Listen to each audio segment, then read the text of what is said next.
সাবেক সংসদ সদস্য শামসুদ্দিন আহমেদ এছাকের ২১তম ওফাত দিবস উপলক্ষে দোয়া মাহফিল অনুষ্ঠিত হয়েছে।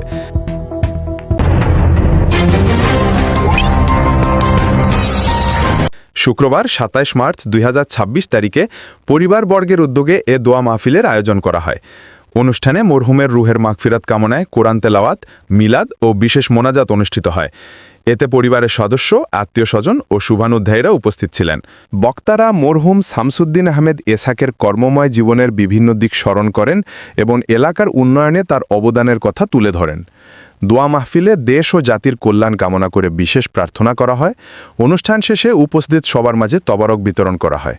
আয়োজনে পরিবারবর্গ।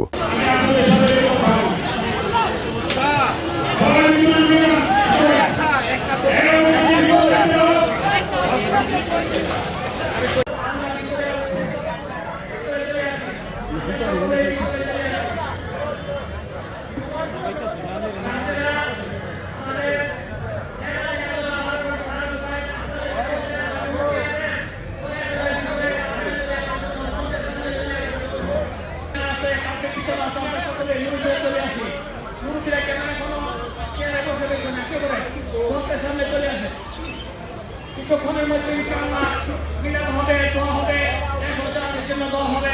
আমরা তাদেরকে